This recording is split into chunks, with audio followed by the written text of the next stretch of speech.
My husband knew what would happen but still left me in that room. I still remember the way he looked at me before closing that door. It wasn't fear, it was something colder, like he had already accepted what was going to happen. And the worst part? He didn't say a word. Not "I love you," not "I'll be right back," nothing. Just silence. That's when I knew he wasn't coming back. My husband knew exactly what was waiting for me in that room, and he left me there anyway. We had come to that old guest house on the edge of town to reconnect, or at least that's what he claimed. After months of growing distance, silent dinners, and half-hearted smiles, I thought maybe he was finally trying. Maybe he wanted to fix us. But from the moment we arrived, something felt off. The caretaker seemed too nervous, the lights flickered too much, and the air inside the room, our room, was heavy, like it was hiding something. I asked him several times why he chose this place. He kept brushing it off, saying things like, "It's quiet here," or "We'll be alone, just the two of us." But there was something in his voice, a hesitation I couldn't ignore. Then late that night, he got a call. He stepped out for just a minute, left me in that room, and never came back. What happened after that? I still can't explain, but I've gone over it 1,000 times in my head. The sounds. The feeling of being watched. The truth I wasn't ready to see. He knew. He knew what that place was, and he still walked away. And now I'm left with one question that keeps me up every night. Was I just part of his plan? Or was I the only one he needed gone? We weren't always like this. A year ago, I would have sworn my husband was my safe place. Adam was calm, smart, and always 3 steps ahead. Someone who made you feel protected without needing to say it out loud. But over the past few months, something had shifted. He became distant, distracted, always somewhere else in his mind. I chalked it up to work stress at first. But then came the late-night phone calls, the locked phone, and his sudden interest in weekend getaways. It didn't feel like romance. It felt like avoidance. When he suggested the guest house, I wanted to believe it was a chance to fix things. We had barely spoken during the drive. He stared out the window most of the way, drumming his fingers on the steering wheel like he was counting down to something. I asked him again why we were going so far out of town. He just gave me a tight smile and said, "Some places are better for honesty." The guest house was strange. Old, quiet, surrounded by trees that blocked out most of the light. The woman at the front desk barely made eye contact with us. She handed us the key without a word and quickly disappeared into the back. The hallway smelled like damp wood, and the floor creaked under every step. Our room was at the end. Room 9. I still hear the door click behind me like a warning. That night, I noticed Adam checking his phone repeatedly. He kept glancing toward the window, then at the door, like he was waiting for something or someone. I asked him what was wrong, and he said, "Just tired. Let's try to get some sleep." But I couldn't. I felt unsettled, like the room itself was watching me. Then the call came. He stepped outside without looking back. I waited. Minutes passed. Then an hour. I tried calling him, but his phone went straight to voicemail. I opened the door and peeked into the hallway. Empty. Silent. That was the moment I realized he never intended to come back. And the worst part? The room had started to change. Things weren't where I left them. My bag was unzipped. The mirror had a handprint. And somewhere, deep in that silence, I heard breathing that wasn't mine. I stood frozen, staring at that handprint on the mirror. It was too large to be mine, and the shape, it looked smeared, like whoever left it had tried to claw their way through. My chest tightened. I turned around, scanning the room. The bed was untouched, but the closet door was now slightly open. I was sure I'd closed it earlier. I didn't dare move closer. I just backed away, heart pounding, reaching for my phone with shaking hands. Still no signal. No messages. Just the silence pressing in from all sides. In that moment, I began to question everything. What did Adam mean when he said this place was better for honesty? Why had he chosen this exact room, room 9? It wasn't just a random guest house, I was sure of it now. He had a reason, and whatever it wasn't to fix our marriage. I started to think about the past few weeks. The night, he came home with a bruise on his arm and said he fell at work. The sudden bank withdrawals I wasn't aware of. The time he woke up from a nightmare and muttered something about debts that don't die. I thought he was just stressed, but now it felt like something darker. Like he was hiding a secret big enough to swallow both of us. As I sat on the edge of the bed, I heard the faint creak of the floorboards outside the door. Someone or something was moving slowly down the hallway. I held my breath, listening. One step, another, then silence. I couldn't tell if the sound was real or just in my head, but I was too scared to open the door and check. I backed into the corner of the room and grabbed a metal candle holder from the dresser, just in case. Suddenly, I remembered something strange from earlier. When we checked in, the woman at the front desk had avoided looking at Adam.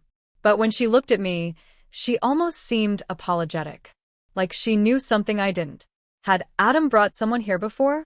Was I just a replacement in a story that had already begun? Outside the window, I thought I saw a shadow move between the trees. But when I looked again, nothing was there. Still, the feeling stayed, that I wasn't alone in this room. And worse, that whatever was coming had been waiting for me. The hours crawled by, but I couldn't bring myself to sleep. The air in the room had changed. It felt thicker, colder, like it was closing in on me. My eyes darted from corner to corner, waiting for something to move, something to breathe, something to speak. I kept the candle holder in my hand, fingers clenched tight, but deep down I knew it wouldn't help if whatever was in this place truly wanted me gone. I tried the door again, just to check, but now it was stuck. Not locked, stuck, like the wood itself had swollen shut. I pulled and pulled, but it wouldn't budge. The hallway remained silent. The only sound was the steady ticking of the old wall clock that hadn't moved since we got there. Then, all at once, the ticking started again. Loud and slow. Each tick felt like a countdown. I went back to the bed and opened my bag, trying to distract myself, but what I found made my blood run cold. Inside were things I didn't pack, old photos of me and Adam from years ago, torn right through the middle. Notes in handwriting that wasn't mine, saying things like, "She won't forget," and "You promised." And at the very bottom, a necklace I hadn't seen in years. One that belonged to his first wife. I stared at it, my mind spinning. Adam never talked about her. Just that she died in an accident, no details, no explanation. I always respected his silence, thinking it was grief. But now I wasn't so sure. Why was her necklace in my bag? Why were my photos torn and hidden with messages that made no sense? Just then, the light flickered again. I looked up, and for a brief second, I saw a figure in the mirror. Not a reflection, a figure. A woman, hair wet, eyes hollow, standing behind me. I spun around, but the room was empty. My chest was heaving now. I couldn't tell what was real anymore. Was this some kind of trap? Was Adam trying to punish me, or hide something he couldn't outrun? And then I heard it. My name. Whispered. Not from inside the room, but from the closet. The one that had stayed just slightly open since the moment we arrived. I stared at the closet door, every part of me screaming not to move. But hearing my name whispered from inside, it was like something reached inside my chest and gripped my heart. I wanted to run, to escape this cursed room, but I couldn't ignore it anymore. Slowly, I stepped closer. The air grew colder with every inch, like the space around the closet had its own temperature. My hand trembled as I reached out, my breath catching as I pulled the door open. Nothing. Just darkness. But then, tucked in the corner of the closet, I saw something that made my knees almost give out, a stack of letters. Old, yellowed, sealed with Adam's handwriting. I knelt down and picked one up, opening it with shaking fingers. The first line read, "If you're reading this, it means you've come back, and I failed again." Come back? I flipped through the others, each one darker than the last. He wrote about guilt, about watching someone he loved suffer, about a promise he made to her. He spoke of a debt that couldn't be paid with money, a cycle, a room that always demands someone. The last letter stopped me cold. She's not who she thinks she is. But this time, maybe she'll remember. The room felt like it shifted then, like the walls moved a fraction closer. I backed away, the letters still in my hand, my mind racing. What did he mean I wasn't who I thought I was? I looked around the room, suddenly noticing small things I hadn't before. My initials carved faintly on the window frame. A faded outline of a picture frame on the wall where something had been removed. A scratch on the floor in my handwriting.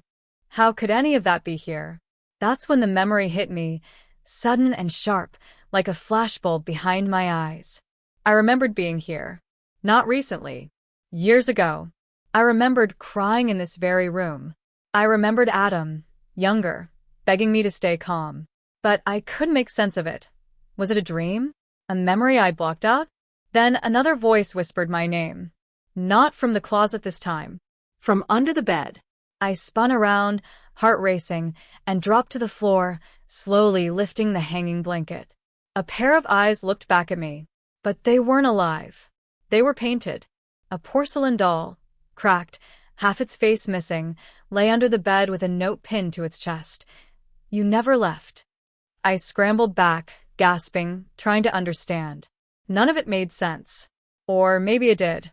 And that's what terrified me the most. What if this wasn't the first time I had been in this room? What if Adam didn't leave me behind, but brought me back? And what if whatever was trapped here with me wasn't just haunting this room? What if it was haunting me? The walls felt like they were closing in as everything started coming back in flashes, broken pieces of a truth I wasn't ready to face. I remembered the screaming, the storm, the night I had run through the woods crying, begging Adam not to leave me behind.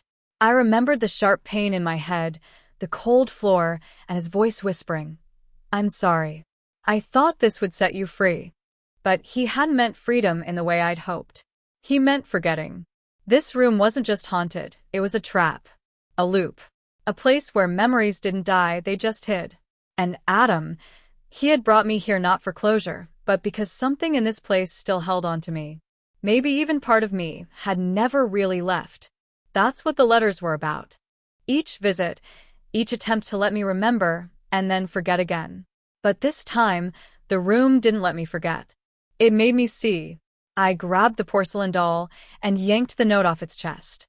On the back was one more message, written in the same shaky hand as the letters.